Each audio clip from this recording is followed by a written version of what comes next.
Yang paling penting adalah merubah paradigma elit politik, dan teman-teman muda pun harus menunjukkan bagaimana komitmen dia terkait dalam dunia perpolitikan yang dia geluti gitu. Itu juga Halo teman-teman, assalamualaikum warahmatullahi wabarakatuh. Back to our channel di Paradigms ID. Pakai S ya, bukan A. Kita masih sama Mas Najib teman-teman. Alhamdulillah ya, kalau kemarin kita udah ngobrolin soal gerakan mahasiswa arah gerak baru nih, yang memang pada dasarnya itu harus ada patron, itu harus ada, kalau saya simpulkan itu sebuah keberanian untuk dia tuh menunjukkan diri, untuk dia tampil. Soalnya kalau masih malu-malu, gimana kita mau change gitu, gimana kita kemudian mau jadi agent of change itu tadi. Nah, kalau soal hari ini kita ngomongin politik Indonesia anak muda ya Mas hari ini.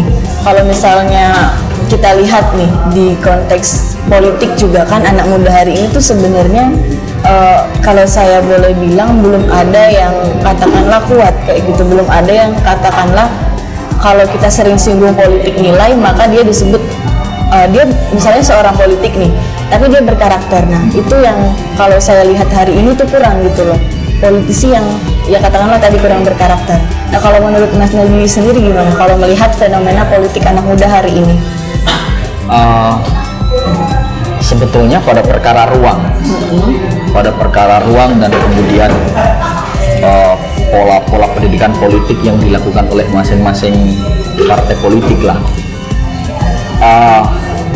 Saya bisa mengukur pertama kegagalan proses manajerial di partai politik itu kemudian berefek pada bahwa tidak ada figur yang kemudian bisa kita jadikan sebagai patron dalam menjadi aktivis atau kemudian menjadi pegiat partai politik ya. Rata-rata partai politik ini tidak mampu melakukan proses kaderisasi yang kemudian polanya berjenjang seperti halnya yang dilakukan oleh KPU. Kita melihat ada beberapa partai politik yang kemudian kemarin memberikan ruang terbuka kepada anak-anak muda untuk mengikuti kontestasi yang ada pada pemilu tahun 2019 kemarin. Tapi kita lihat kembali, ada beberapa anak muda yang kemudian mendapat nomor prioritas lah. Kita menyadari bahwa secara sistem yang kemudian ada di Indonesia, pemilu kita ini mengamanatkan agar suara terbanyak kemudian dipilih. Tapi kita juga tidak bisa memungkiri bahwa sistem penomoran itu menjadi salah satu ukuran prioritas dalam proses pencalekan. Nah, rata-rata anak-anak muda ini pasti ditempatkan di angka ke-8 ke bawah. Nah, ini menunjukkan bahwa dalam konteks politik, partai politik sebetulnya gagal melakukan proses perkaderan yang kemudian diberikan kepada anak-anak muda. Kita melihat saja, kita realistis saja dalam kacamata partai politik juga. Kita harus melihatlah, ada beberapa partai politik di Indonesia yang ketuanya nggak ada yang di bawah 40 tahun, 40 tahun lah Minimal itu usianya. Yang baru terpilih dia sudah berumur 41 tahun. Kemudian ada Caimin mungkin 53 tahun. Nah, rata-rata udah di atas umur 50 tahun. Nah, saya kira ini menunjukkan PSI pun dalam kacamata tertentu sebetulnya meskipun kemasan sangat milenial, sangat muda, tapi kita juga nggak bisa memungkiri berapa sih usia sis Grace gitu loh. Jadi ini juga menjadi salah satu ukuran kita untuk membaca bahwa ternyata nggak ada anak-anak muda yang kemudian mendapatkan ruang yang strategis dalam dunia perpolitikan di Indonesia.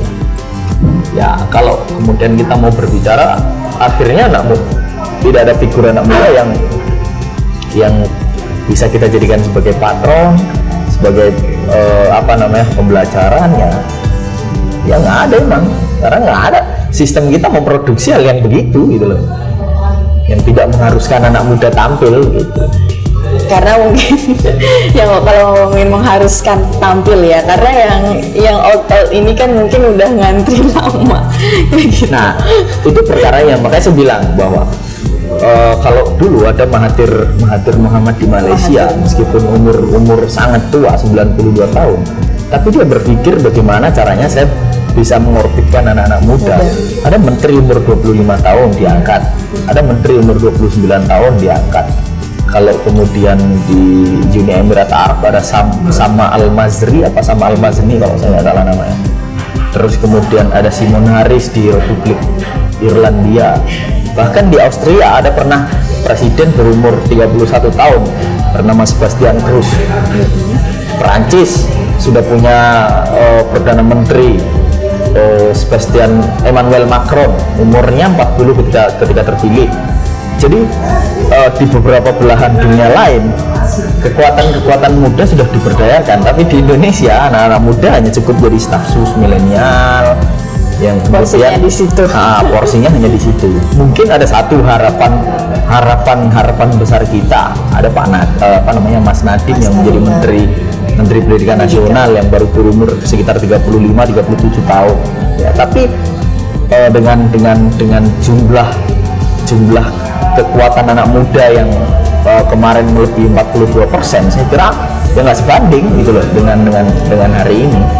Jadi kalau saya sering bilang itu juga sih Mas, jadi porsi keseimbangan antara yang muda dan yang tua itu perlu ini ya Mas, perlu diseimbangkan lah, perlu diproporsionalkan, dalam arti ya gagasan anak muda itu bisa menyesuaikan konteks kekinian. Kalau misalnya dia di proses perumusan kebijakan pun juga kita nggak bisa mengabaikan yang katakanlah tua ini, karena mungkin kelompok jenis lanjut usia juga bisa mengkombinkan bagaimana kemudian konflik penyelesaian orang dulu dengan hari ini. Itu mungkin ini juga ya Mas, ada impactnya juga kalau misalnya kita nggak seimbang ya. Dalam kacamata itu saya sepakat sebenarnya bahwa tidak serta-merta persoalan di negeri ini bisa diselesaikan oleh anak muda. Atau bisa juga ketika diserahkan kepada anak muda, maka persoalan di Republik ini juga nggak selesai. Bisa juga. Tapi perkara yang kemudian pengen saya bahas adalah bukan pada perkara hasilnya, tapi perkara pada proses bagaimana kemudian kita mendinamisasikan politik kebangsaan kita hari ini diisi oleh anak-anak muda yang pada saatnya nanti dia yang akan tampil ketika yang sudah udur ini pada fasenya harus beristirahat gitu. Dan begitu juga di partai politik pun begitu. Harusnya kemudian partai politik juga menyiapkan proses kaderisasi dari bawah. Kalau kemudian kita mau melihat banyak senior organisasi kepemudaan itu atau kemahasiswaan itu yang kemudian larinya nanti akan di partai. Mantan ketua pimpinan pusat OKP nasional rata-rata di partai politik. Rata-rata memang meskipun tidak semua. Tapi kita harus melihat bagaimana peluang mereka di partai, bagaimana kemudian cara partai memberikan ruang yang kemudian begitu terbuka. Itu susah, belum bisa dilakukan oleh partai politik yang ada di Indonesia. Jadi kalau boleh dibilang keterbukaan sistem birokrasi kita masih ya tadi ya mungkin karena sentimental, mungkin karena ya strategi politik beberapa parpol hari ini yang demikian, sehingga menghasilkan komposisi porsinya memang masih belum ini ya. Bisa jadi begitu. Bisa jadi. Jadi kalau ini Mas, saya tertarik dengan pemaknaan politik berkarakter. Politik jadi seseorang yang dia misalnya aktivis, terus politisi kita sebut seperti itu, tapi dia kemudian berkarakter. Nah, kalau misalnya menurut Mas Najib nih, idealnya seorang politik yang kemudian dia tuh berkarakter itu gimana? Ya itu juga kan harus menjadi apa ya? Itu bisa jadi bahan untuk dia menjadi figur, tapi dia karakter. Subjektif sih sebetulnya. Subjektif ya. Kalau kita berbicara bagaimana politik karakter dalam perspektif penilaian kita ya, yang muncul akan subjektif. Mungkin saya akan promosi ya politik yang berkarakter ya saya. Oke, siap. Promosi begitu gitu. Kalau kita realistis, kalau kita mau objektif lagi, ya bagi saya politisi yang berkarakter adalah ya dia yang mampu kemudian membaca kebutuhan zaman hari ini, dia yang mampu membaca kebutuhan masyarakat kita hari ini. Itu saja sebetulnya.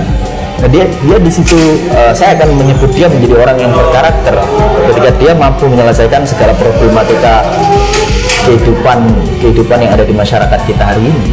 Ya itu bagi saya yang berkarakter. Saya nggak muluk-muluk bahwa orang politisi yang berkarakter adalah orang yang kemudian bertanggung jawab, ya, punya idealisme, itu enggak lah, atau kemudian harus menjadi intelektual. Ya, dia aktivis, terus kemudian dia harus punya kayak, kalau kemudian zaman anak muda hari ini harus semodel kayak Adiana Pitupulu atau Fadliza, enggak, saya nggak akan muluk-muluk ke sana larinya tuh. Tapi bagi saya politisi yang berkarakter itu ya politisi yang mampu membaca kebutuhan masyarakat kita hari ini. Politisi yang berkarakter itu politisi yang mampu kemudian menyelesaikan persoalan masyarakat dan zaman hari ini. Nah, itu politisi yang berkarakter kalau menurut saya. Politisi berkarakter. Tapi itu juga udah termasuk yang kemudian ya dia disebut ya bernilai lah, katakanlah seperti itu ya. Iyalah. Makanya saya siap politisi berkarakter ya. Jangan bercanda. Nggak apa-apa, beneran juga mas. Ya jadi ya sih kalau kita lihat hari ini juga ya politisi di gerakan muda, di anak muda memang ya masih, karena mungkin dia harus ikut siapa, jadi dia belum mampu untuk mengambil keputusan secara mandiri. Nah itu juga ngefek nggak sama berkarakter tadi. Nah itu tadi yang saya saya bilang bahwa dalam perspektif tertentu elit partai politik kita belum memberikan ruang yang sejajar bagi anak-anak muda yang ingin terlibat aktif di partai politik. Nah, akhirnya apa? Ya kalau kemudian bisa kita lihat di kondisi kita hari ini ya, anak-anak muda ini seakan-akan nggak punya patron harus kemana kalau kemudian mereka ingin berpolitik gitu. Karena ruang penyamarataan itu seakan-akan nggak ada di partai politik. Nggak ada. Jadi cara terbaik kalau misalnya kita melihat kondisi partai politik hari ini yang demikian, kita harus gimana itu mas? Membuat gerakan sendiri gitu? Tentu tidak. Yang paling penting adalah merubah paradigma elit politik, dan teman-teman muda pun harus menunjukkan bagaimana komitmen dia terkait dalam dunia perpolitikan yang dia geluti gitu. Itu juga menjadi penting. Toh banyak yang kemudian anak-anak muda mendapatkan ruang yang cukup strategis di partai politik, yang ketika dia sudah bisa menunjukkan potensi dan dia bisa menunjukkan bagaimana pola kerja dia gitu kan, sehingga kemudian diakui oleh publik. Nah itu juga banyak anak-anak muda yang seperti itu. Contoh mungkin PSI, sekontroversial apapun PSI, tapi bagi saya PSI hari ini udah masuk dalam ruang sendi masyarakat kita gitu. Banyak masyarakat yang kemudian mengapresiasi dengan pola gaya berpolitik PSI, kemudian banyak yang kemudian mengapresiasi kinerja PSI, meskipun juga banyak haters yang ada di Indonesia gitu. Tapi ya itu realitas politik yang kemudian sebetulnya harus kita lakukan. Anak-anak muda mendapatkan porsi, mendapatkan peran. Siapa yang kenal dulu, ada senior kita sendiri Mas Raja Suliantoni, nggak ada yang kenal kalau bukan anak-anak Muhammadiyah. Tapi sekarang PSI mampu kemudian mengcombine kekuatan anak-anak muda dengan ya kebutuhan politik yang ada di Indonesia. Ya mas, terakhir mas, kalau kita ngomongin soal partai politik tadi ya, itu juga beriringan dengan sikap kalau kemarin kita singgung itu alergi politik. Nah, gimana sih biar anak muda ini nggak alergi sama politik gitu loh mas, supaya dia tuh menumbuhkan trust ke publik, dan akhirnya kalau misalnya trustnya ada, itu kan bisa saling bekerja sama, elaborasi antar masyarakat dan anak muda juga pejabat juga politisi gitu kan. Nah, gimana biar anak muda ini nggak alergi politik? Itu tidak bisa dipungkiri bahwa harga kopi yang kita minum, harga baju yang kita pakai, ataupun harga sesuatu yang kemudian kita konsumsi setiap hari, itu ditentukan dari kebijakan politik yang dibuat oleh rezim hari ini. Nah, kalau kemudian hari ini kita masih berpikir bahwa politik tidak penting, maka sama halnya kemudian kita berpikir bahwa naiknya harga kopi tidak penting bagi saya, naiknya harga makanan pokok tidak penting bagi saya, bahan-bahan makanan pokok yang lain tidak penting bagi saya. Sama halnya dengan kemudian kita berbicara seperti itu. Nah, kalau kemudian kita sudah berbicara tidak penting bagi saya, maka kita menegasikan kepentingan orang-orang banyak yang ada di sekitar kita dengan egoisme yang kemudian kita bangun. Makanya saya bilang bahwa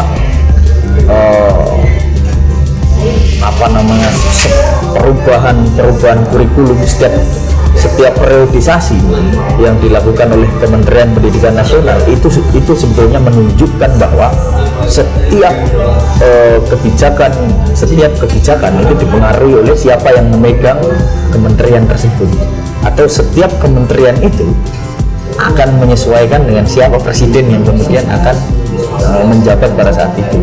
Nah, kalau kemudian kita masih acuh pada politik, maka ya nggak ada yang melakukan point of control terhadap apa yang dilakukan oleh mereka. Ya, makanya politik, kemudian anak-anak muda dengan masyarakat itu memiliki hubungan erat yang kemudian tidak bisa dipisahkan antara satu dengan yang lain. Ya karena itu tadi, harga kopi kita ditentukan oleh bagaimana kebijakan politik yang dibuat oleh pemerintah hari ini. Jadi yang harus dirubah tentu ya paradigma ya. Iya. Harus berpikir politik itu penting. Penting sekali, Bos. Kita hidup ini. Jadi kita hidup di dalam kehidupan biasa kita saja harus berpikir politik, harus berpikir politis. Bagaimana caranya kemudian kita bisa bekerja, bagaimana kemudian kita bisa melakukan aktivitas kita sehari-hari, itu bagian dari kita mendesain dalam skala kecil politik itu seperti apa sih. Oke, tapi tetap ya goalnya ke arah perubahan, ke arah perbaikan. Ya, harus itu teman-teman. Karena kalau kita bicara secara makna, itu udah teman-teman mungkin udah baca nih di Meriam Budiarjo dan lain sebagainya, bahwa sebenarnya politik itu kepentingan, tapi goalnya atau arahnya tetap untuk kebaikan, keperubahan. Nggak kemudian yang memaknai itu di luar itu juga. Teman-teman harus pandai di situ ya. Oke teman-teman, terima kasih atas waktunya Mas Taji. Oke, siap. Assalamualaikum warahmatullahi wabarakatuh. See you.